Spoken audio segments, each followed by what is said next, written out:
आज एक PYQ question हम फिर करेंगे और वो क्वेश्चन है pH वैल्यू पर।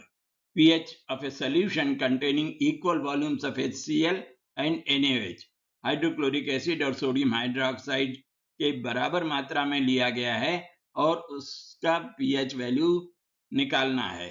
तो ये तो क्वेश्चन पर आधारित है कि किस प्रकार से निकालेंगे। Although the volumes are equal, the normality or the molarity is not given here. So we shall go through the question and we shall find out what is the question there.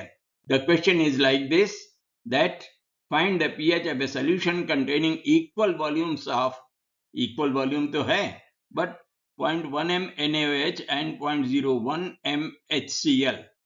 अब दोनों की molarity अलग अलग है और ये एक acid है और दूसरा बेस है, तो definitely there will be a neutralization reaction. और न्यूट्रलाइजेशन रिएक्शन के बाद जो आंसर निकालना है पीएच कितना होगा, उसके लिए यहाँ पर ये 4 ऑप्शंस दिए हुए हैं। कौन सा ऑप्शन करेक्ट है हमें निकालना है। अब आप देखिए यहाँ पर क्या है। अगर देखें तो मोलैरिटी के हिसाब से 0.1 m NaOH है, सोडियम हाइड्रोक्साइड की मोलैरिटी ज्यादा है और HCl की मोलैरिटी कम है। अब जब वॉल्यूम दोनों के बराबर रहेंगे तो क्या होगा, रिएक्शन होने के बाद एक रिएजेंट पहले कंज्यूम हो जाएगा और वो कंज्यूम होगा HCl, क्योंकि इसकी मोलैरिटी कम है।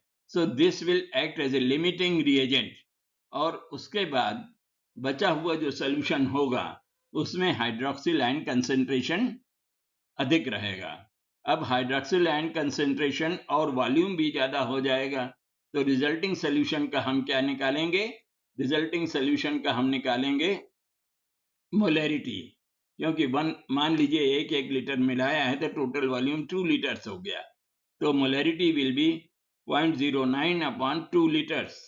Now we know that sodium hydroxide is completely dissociated, it is strong base है, therefore इसकी मोलैरिटी यहाँ कैलकुलेट करने पर 0.045 आती है और इस तरह से हम उसका हाइड्रोक्सिल आयन कंसेंट्रेशन निकाल लेते हैं और फिर POH निकालते हैं।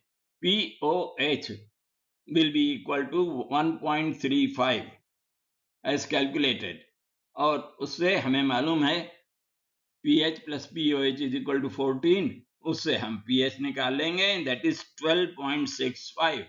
So we find that the option C is correct and other options naturally are wrong.